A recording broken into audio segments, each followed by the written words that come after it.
Well, good evening, everybody. Let me try that. Good evening.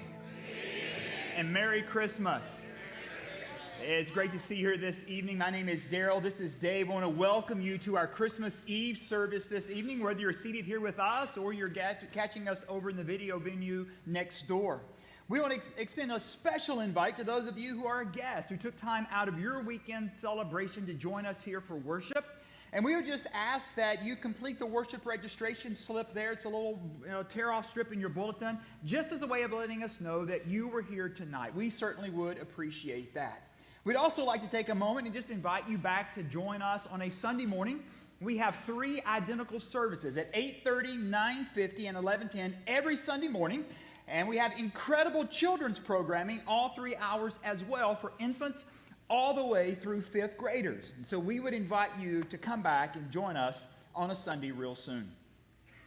You know, during the Christmas season, many of us will gather at a table similar to this one with family and friends. And when we gather at a setting like this, some of those gatherings are fun-filled and celebratory. You know what I mean? It's like the time just flies by, and you're like, where did it go? And you know, there's some mixture of emotions that it was incredible, it was great, but there's also a sense of sadness because you know in your heart that it's going to be a long time before you're with those people again. There are other gatherings that, let's just say, have some stress and some pain. And if you know what I mean, you've been in family gatherings where you're going like, this is just going to be hard. This is going to be difficult.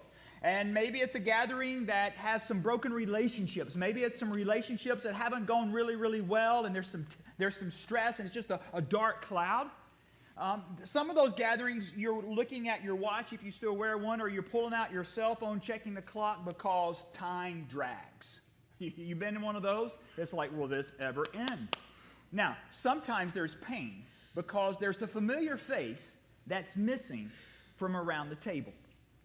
When I think back to my childhood and growing up, we would gather at a table similar to this on Christmas Eve for a family dinner. And I would be at the table, and there'd be my dad and my mom and my brother and my sister. Now, we didn't plan 5 chairs just for me. It just sort of works, okay? But we would be gathered at this table for a meal on Christmas Eve. There was a season where my grandmother was at the table with us. In fact, during the latter years of her life, when she lived with us, she and I shared a bedroom. And I remember my grandma being at the table. There was another season in my life where there was an aunt and an uncle who were really, really close to me. They were unable to have children, and I was like a son to them. They were like a second set of parents to me. During the summer times, I would spend weeks at a time out of town living with them and just hanging out and doing life. Well, listen, after that family meal around the table was over on Christmas Eve, we would transition to the formal living room. Any of you still have one of those? Right? And you know that you only go there on special occasions. Well, the only occasion in my family that we were allowed to go into the formal living room was after the gathering at Christmas Eve. And we would go in that room because that's where the tree was, and that's where we would open gifts. So my childhood traditions, memories were a little bit different, Daryl. So we would spend Christmas Eve with my dad's side of the family, usually about this time of day. And then Christmas afternoon, we would go to my mom's side of the family. And each gathering, there was a meal, of course, and there was a table and all of that. But really only certain people sat at the table. It was like the upper class of the family could sit at the table. The grandparents were there, certain aunts and uncles. The rest of us common folk were relegated to finding a place wherever we could. So you were in the den, on the couch or the chair, the stairwell, a spot on the floor, wherever it may be. So my guiding principle was avoid the relatives that were boring, that I didn't want to be around, and then, try to find a spot around people, the relatives that I liked, that I wanted to be with. Well, as years passed, the gathering around the table went through a lot of changes, through a lot of transitions. Sometimes those transitions were because of good things. There were weddings, and that just increased the number around the table. There was the joyous gift and the blessing of grandchildren my mom and dad experienced, and they sort of expanded those who were seated around the table for that Christmas Eve gathering. And then there were some changes that took place that started to alter the tradition a bit. we kept going back for many, many years. My wife and I, we moved from Tennessee to Kentucky, then to Virginia. And for many years, we continued to make the trek back to Tennessee for that family gathering. But then the change took place. Our boys entered high school. And when they entered high school, they played a sport called basketball, which is a winter sport. And we never could get back. There weren't enough days off between practice and tournaments. So the tradition was altered. We had that same reality during college years. They played college ball. And again, there was always an out-of-state tournament right after Christmas. And it took us away from that tradition. But when I think back to all of those changes, some great, some not so good, the most painful change that took place was when my dad died. And I still sorely miss his laughter and his smile there around the table. If I'm thinking about the Christmas table as an adult, then I would tell you about the different friends and families that have hosted my wife and me over the years, and folks that we've hosted at our table. Being a pastor and working in churches, Christmas is fairly demanding, and we've always lived far from home where we grew up, which means that, we were often without family around Christmas. And so we're very grateful and very blessed that people would invite us into their homes to be around their tables and to participate in their traditions. Sometimes those traditions were a little interesting, okay? There was like the tradition of the butter sheep in Buffalo, New York, which is butter in the shape of a sheep that you put on the table, and that's where you got your butter. So you're just kind of carving off hunks of butter sheep. It's disturbing. And so there's that one. There were other very warm traditions we were brought into, like singing carols with the Unruh family as Mrs. Unruh played the piano, a little fire in the fireplace. Not something I ever did growing up as a kid, but it's a very warm environment. We loved that one. And there was one family in particular that was such close friends to us and so inclusive of us that they really inspired us moving forward. And we tried to emulate their gracious hospitality and invite people around our table at different holidays throughout the year. So in the absence of family, friends have played a big part of our Christmas table experience. Tonight, what we would like to do is talk about the very first Christmas gathering around the table, if you will. Now, understand, we realize there was not a table like this at the first Christmas. They're surrounding the birth of Jesus. But I think you can make the transition with me and understand that we want to talk about who was a part of this very first Christmas season. Who was invited? Who were the players? Who were there? Early last month, Dave and I met over in the conference room, and we have a big grease board there, and we started to sort of dissect what was taking place at the very first Christmas. And so we read the birth narrative from the Gospel of Matthew, and we read the birth narrative from the Gospel of Luke, and we just started listing all of the people. Some that were very close, some were religious people, some were legislative, governmental type people, and we just started listing these people. And what we began to notice, God sort of led us to realize that there were three natural groupings of people surrounding the birth of Jesus. And so what we want to do tonight is sort of walk through these three natural groupings, if you will. Now, we're not going to talk about every person associated with the birth of Jesus, but we are going to look at these three groups, and we'll talk about a sample or an example, if you will, of one or two in each category. What we would invite you to do is take your sermon notes, there's a little insert in your bulletin, take a pen or pencil, sort of take this journey with us. Because what we want to really focus on together tonight is that our seat at the table has been reserved, but we each must respond to that invitation. So let's take this journey together and take a look. Well, when you're with family, the invitation is pretty much automatic. You don't have to wonder, like, boy, did I get invited to Grandma's house this year for Christmas, right? Of course you did. She's your grandma. But when you're outside of that family circle, the invitation means everything. It's the invitation that extends that circle, that opens up that circle to include people who are by nature and by status excluded. Well, mankind, you and I, every one of us, by nature and by status is outside of God's circle. None of us have an automatic seat at God's table. But when Jesus was born, Jesus being God in flesh, when Jesus was born, invitations were extended far and wide to open up that circle so that many could come to God's table. And the first group that was invited that we want to look at this evening, the first group were the religious leadership of Israel. And they received their invitation to discover Jesus, to acknowledge Jesus, but they responded with indifference. They were indifferent to their invitation. In Luke chapter 2, we're told that Mary and Joseph brought Jesus to the temple shortly after he was born to dedicate him to the Lord, to offer the sacrifices that were required of them. And while they were there, a man named Simeon and a woman named Anna interacted with them. Now, Simeon was a servant at the temple. Anna was just a lady who loved God so much. She spent a ton of time there at the temple worshiping God. Both of them dedicated to the Lord. Both of them had a deep, deep desire to see the Messiah, the one that God had promised would come to deliver Israel. And when Mary and Joseph bring Jesus there, Simeon and Anna, their hearts are stirred by God. And they go and they hold Jesus and they make declarations and proclamations, right? It's like a Lion King moment where they're holding him up and they're declaring for everyone there who this baby is. It would have been a very public scene. Everyone in the temple would have, at least seen what was going on and take notice of it. The religious leadership would have heard about what was going on if they weren't there to hear it themselves. Well, if that wasn't a clear enough invitation for the religious leaders, we also read in Matthew 2 that the priests and the teachers of the law were called in to consult with the governor because magi, wise men, had shown up from out of town and they were looking for the new king. Look at verse 4 with me.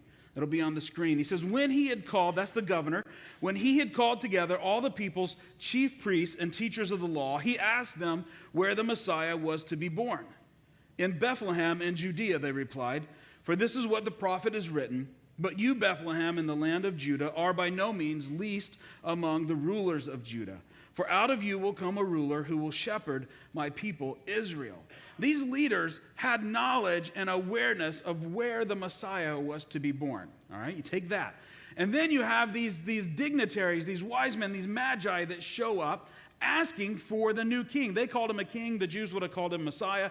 And so we know where he's going to be born. These guys traveled a really long way, and now they're asking where he's at. You think they would have put two and two together and decided, let's go check out what's happening in Bethlehem. Maybe something's going on. But instead, they responded with, maybe not. Now, we don't know why. Maybe they were super busy. Maybe it was a really busy time of year for them too, and they couldn't break away from their responsibilities. Maybe they were really comfortable. Maybe they really liked the way their lives were going, and they thought, if we go check out this, this Messiah thing that they're talking about, that could really mess up what we got going on.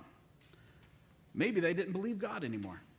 Maybe they didn't believe that God was really going to send a Messiah after hundreds and hundreds of years of waiting.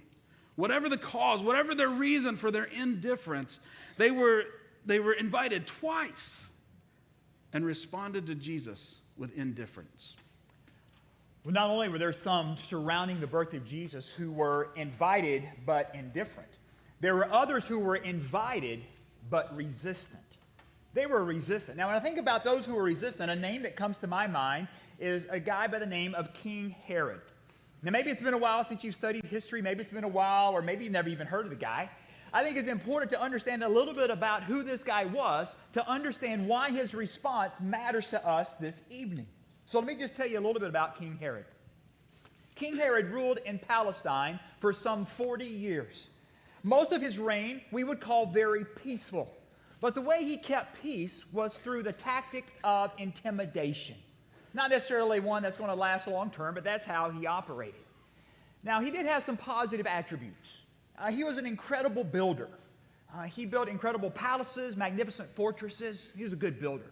He, at times, could be generous. He was very wealthy, and at times he would share that. There was one occasion where there was a famine taking place, and he actually melted his gold plates that he would eat off of to generate revenue and resources to help people get some food to eat. You're going like, well, maybe he does have a heart after all, right? There's another occasion, actually two occasions, that he came and he provided some tax relief for the Jewish people, which was much needed and welcome. But For the most part, Herod was an evil, egotistical, and power-hungry leader who was insanely suspicious. Insanely suspicious. During the course of his bloody reign, he had his two oldest sons murdered, Aristobulus and Alexander, because he felt they posed a threat to his throne, to his leadership. He had his favorite wife, Mariamne. You're going like, favorite? Did he have more? He had a dozen or so, right? But he had her executed because he thought she was conspiring with one of his boys. That was not going to go over very well. He also had her uncle, her brother, and her mother killed. Augustus Caesar scoffed this. He said, you know, it's better to be Herod's sow than his son. In case you're wondering what's a sow, it's a pig. It's better to be a pig than a boy if you're connected with Herod. Well, when people in Jerusalem understood and knew that Herod was upset, everybody became unraveled. Everyone was on edge. They knew their lives could be in jeopardy. You see, the birth of Jesus disturbed Herod greatly. It disturbed him to the point he became resistant. So resistant that he wanted to eliminate any possible threat to his kingdom, to his throne. You know, Jesus has that effect on people today, too. He will mess with people who want to establish their own kingdom. I think about the self-indulgent type. They want to build a kingdom of pleasure. They're resistant to Jesus because he threatens their pursuit of just satisfying their physical appetite. I think about the greedy who want to build a kingdom of possessions. They're threatened by Jesus because he wants to come alongside and say, no, you're not going to find security in wealth. I think about those who are seeking power. Those people are threatened by Jesus because he's going like, no, you're not going to come and power up and push people around. I think about the relativists. The relativists want to come and build a kingdom of mushiness. And anything goes. There's nothing that's absolute. And Jesus comes and he threatens those people to say, you know what? There is a thing called absolute truth. And that threatens those people. Well, Herod was disturbed that someone would threaten his kingdom. So disturbed that he became deceptive and deceitful to eliminate Jesus as a potential threat. This is how the story gets set up in Matthew chapter 2, starting at verse 2. The Magi asked, where is the one who has been born King of the Jews? We saw his star in the east and have come to worship him. When King Herod heard this, he was what? Help me. He was disturbed. You see, I'm not making this up. He messed with him. He was disturbed, and all of Jerusalem with him. They were on edge. Verse 7. Then Herod called the Magi secretly, and he found out from them the exact time the star had appeared. He sent them to Bethlehem, and he said, go and make a careful search for the child. As soon as you find him, report to me, so that I too may go and worship him. Now listen, I do not want you to think for a minute that Herod had any intention of worshiping Jesus. He did not. That was not his motivation. He was simply looking to eliminate any potential threat to his reign, to his leadership, to his kingdom. If you continue to read down in that chapter in Matthew, you will discover his tactic and how he did that. He pulled that off by having every baby boy 2 years of age and under murdered. Herod, King Herod, had the opportunity to trust and follow Jesus. He received this invitation, but he was resistant. And I think about him and his position, his power, his status. He could have influenced an entire empire to trust and follow Jesus too. But instead, he was resistant. He was invited, but resistant. And it's really hard to believe that the good news had such powerful opposition. Well, the third group that we want to look at this evening is the Goldilocks group, okay? The first group was indifferent, not good. The second group was resistant. That's not good. But this third group, they're just right because they were responsive when they were invited to discover Jesus. Now, some in this group we've already talked about. We've mentioned them, all right? And these were the Magi, and they came from a long distance. They were geographically far from God, but they were also spiritually far from God. okay? And we see this again in Matthew 2, verses 1 and 2. After Jesus was born in Bethlehem in Judea during the time of King Herod, Magi from the east came to Jerusalem and asked, "Where is the one who has been born King of the Jews? We saw his star when it rose, and we've come to worship him." These Magi, these wise men, were looking for the King of the Jews. The Jews called him the Messiah. They were astrologers from the area of the Persian Empire. All right, and so they traveled a long distance to come to Jerusalem here. Now, we could say that they were definitely spiritual people. They had a spirituality, right? They were searching the stars for signs and direction in life. But they were not focused on the God of Israel, the God of the Bible. They did not believe in the God of the Bible. I don't know if they even knew his name. They were not looking for him. But as they're studying the stars, they discover an anomaly, something different, something new that wasn't there the last time they looked in that place. And they realized that this star was telling them someone special had been born in Israel. You see, God knew that they were not looking for him. They weren't searching the stars like, there's got to be one true God out there that if we just stare at the stars long enough, we'll figure it out. They were looking for signs and directions in the stars, and so God, wanting to give them the chance to discover Jesus, put a message in the one place he knew for sure they would be looking, the stars. And once they discovered it, they then had the opportunity to discover Jesus. And so they began a long journey that eventually brought them to Jesus' doorstep. Others in this group of people that responded were much closer than the Magi geographically, but they were just as unlikely as the Magi were for other reasons. In Luke chapter 2, we read this, "And there were shepherds living out in the fields nearby, keeping watch over their flocks at night. An angel of the Lord appeared to them, and the glory of the Lord shone around them, and they were terrified. But the angel said to them, 'Do not be afraid. I bring you good news that will cause great joy for all the people. Today in the town of David, a Savior has been born to you. He is the Messiah, the Lord. This will be a sign to you. You will find a baby wrapped in clothes, lying in a manger.' Suddenly, a great company of the heavenly host appeared with the angel, praising God and saying, 'Glory to God in the highest heaven, and on earth peace to those on whom his favor rests.'" See, these shepherds were unlikely invitees because of their place in life, their status, their position in life. They were the lower class people of their day. Being a shepherd was not a prestigious career. It's like not what you grew up wanting to be. It involved living in the fields with the animals, which usually, left you smelling a lot like the animals when you got to go home. They were close by. They were in the fields nearby, but nobody planned on inviting these shepherds to much of anything. And yet God singled them out for an invitation, for a message. These hardworking, low-class men were part of those that God invited specifically to see Jesus. Now, if God gave the Magi a subtle, scholarly message in the stars, he gave the shepherds an over-the-top, so obvious that the sheep knew what was going on type message in the field here.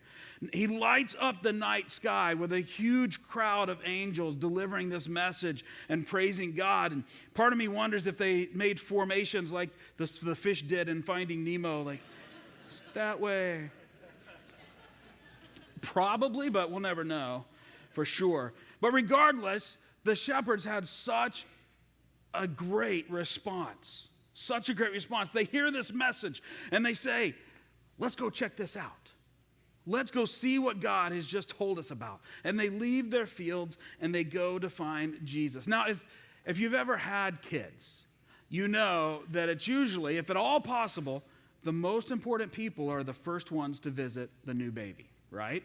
It's usually the grandparents. If they're anywhere in town, the grandparents are the first ones there. They've earned that right. That's their place. They're the first ones to hold the baby and say, oh, he's so cute, so pretty, and all that kind of stuff. Amazingly, God makes these shepherds the first people to greet Jesus.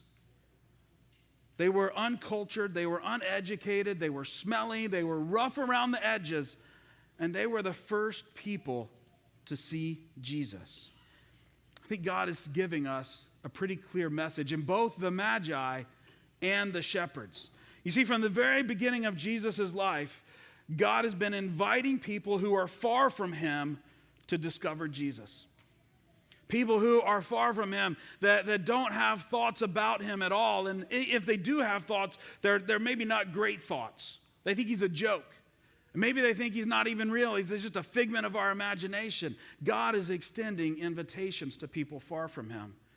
And he's also extending invitations to the bottom of the totem pole.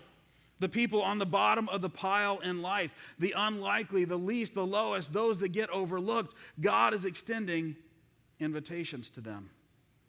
And everyone in between. You see, every single one of us has been given an invitation to take our seat at God's table. We do not have an automatic seat, but because of Jesus, we've been invited to take a seat. In just a moment, David's going to sing a song about coming to God's table and what that means. And we hope that as he sings, that you will reflect, that you will listen and reflect on your life, and you will consider, how have you responded to God's invitation to you up to this point? We have seen how some have responded to Jesus. We talked about those who were gathered and encountered him in those early days. And we've seen that there were people who were invited, but they chose to be indifferent. Others were invited, and they chose to be resistant. And yet there were others who were invited who chose to be responsive. The question that we've asked throughout the night is, which seat would you occupy if you were at the table? Which seat would you be at? Are you indifferent? Are you resistant? Are you responsive? You see, the reality of what Christmas brings to each of us is an invitation. I love the way that song put it. It doesn't matter what you've done. Jesus reserves a place for everyone. There's a place. There's a place. Well, you might be thinking, well, how do I know there's a place? What created this place? What created this place is the birth of Jesus. It's important to understand that what took place that very first Christmas is what allows the invitation to be extended, to reserve a seat for us at the table. Here's how the gospel writer Matthew tells about the birth of Jesus. This is how the birth of Jesus Christ came about. His mother Mary was pledged to be married to Joseph, but before they came together, she was found to be with child through the Holy Spirit. Because Joseph, her husband, was a righteous man and did not want to expose her to public disgrace, he had in mind to divorce her quietly. But after he had considered this, an angel of the Lord appeared to him in a dream and said, "Joseph, son of David, do not be afraid to take Mary home as your wife, because what is conceived in her is from the Holy Spirit. She will give birth to a son, and you're to give him the name Jesus, because he will save his people from their sins." All of this took place to fulfill what the Lord had said through the prophet. The virgin will be with child and will give birth to a son, and they will call him Emmanuel, which means God with us. You see, Jesus is God in human flesh. The birth, the life, and the glorious resurrection of Jesus is what creates a reserved seat for us at the table. We have a reserved seat because of the life of Jesus. If you are here tonight and you have responded to this invitation, if you have taken up your reserved seat at the table, will you just partner with me and commit to me that this Christmas season, you're going to keep Jesus front and center? You're going to remember what we celebrate. There may be festivities, there may be gift gettings, there may be incredible meals, delicious chocolate stuff, but you will not forget the person Jesus and the fact that you have responded to his invitation and you have a reserved seat at the table. Let me encourage you as you continue to walk with him daily. There's a response that we must take to trust and follow him each and every day. But maybe you're here tonight and you have yet to trust and follow Jesus. You have not taken your reserved seat at the table. I just want to encourage you how to take that step, to inform you and let you know how. In fact, I put it on your sermon note, how to respond to Jesus' invitation. It's on the back side of your sermon. I'm just going to walk through the highlights so that you're aware and you know about the invitation to your reserved seat. The beginning point is to realize there's a tragic separation between us and God because of sin. We have within us the natural desire to be boss, to be in control, to be in charge, to call the shots, to ignore God's principles for living. That creates a separation between us and God relationally. There's conflict. Well, praise God, He extends an invitation to us. God has already done all that needs to be done to take care of our sin condition. He took the initiative. He came to earth. He extends an invitation for us to accept a reserved seat at the table. The question is, how will you respond? I'm praying that you will be responsive and not indifferent and not resistant. Well, how do you respond? How do you accept this invitation? First, you must admit that God has not been in control, that God has not been the leader of your life. And you confess those sins and ask God's forgiveness. You admit that. And then you believe that Jesus came. He lived and He died. He rose on the third day. He's alive today to walk with you, to have a relationship with you. And then you commit to follow Him each and every day, that you love Him and He's the Lord of your life. See, if you have yet to trust and follow Jesus tonight, if you have yet to take your reserved seat, there's a couple of ways you can do that tonight. I listed them under your next steps portion there on the back of your sermon notes at the bottom. One way is to tell the person who invited you tonight, hey, I want to accept that reservation. I want to respond to that invitation and get a reserved seat. Tell that friend. Maybe that's not possible. Maybe you're separated in the room. Maybe they're in the video venue. Maybe they're coming at another service and you can't tell them. You can indicate that on your registration slip, and we will celebrate with you as a church family. But either way, know that Stafford Crossing would love to be a part of your continual journey of faith. Well, maybe you're here and you see the response options and you see this reserved seat, but maybe you're going like, I'm not ready. I have questions. I have doubts. I was taught something different. I don't know about this thing called faith and Jesus and the Bible, and I don't know. I just want you to know that our church is a safe place for you. We welcome people like you who want to join us in a search and in a journey to see what faith is about and to answer questions that you have. And there's a couple of ways you can do that. Starting next month, we're going to be offering a class called Alpha. And we're just going to have conversation and dialogue about what it means to be a person of faith. You can read about it on our website. You can check it out in your bulletin as well to sign up. We would love to have you come and just explore with us. Maybe that format doesn't work for you with schedule. I would encourage you then to send us an email, info@staffordcrossing.org. It's on the back of your sermon notes as well. List your question, list your doubt, and let us engage with you. Just try to help you sort out the fact that Jesus came and He lived, and there is a reserved seat at His table, and all you have to do is come as you are. In just a moment, our ushers are going to begin lighting our candles. And as they do, let me just encourage you, if you have young children, to assist them and to help them to keep everyone safe. If you have a lit candle, just keep it pointed toward the ceiling. Unlit candles go over to get lit, all right? As that happens, it'll continue all the way down the road till all the candles are lit. These candles represent to us that Jesus is the light of the world. And because of His life, there is a seat reserved at the table for you. Once the service concludes, you'll be directed to extinguish your candle. Just cup your hand, blow gently. And then as you leave, there will be ushers at the door to collect your registration slips, your offering. And then you'll see a basket just past them where you can place your candle. As you exit the foyer to go back out the main entrance, you will see a tree, a wooden white tree. And on there we have a gift for every family. It is a little placard to go on your table that says reserved. And what we would ask you to do this Christmas season is to take a reserved sign, have it at your family gathering, to start a spiritual conversation.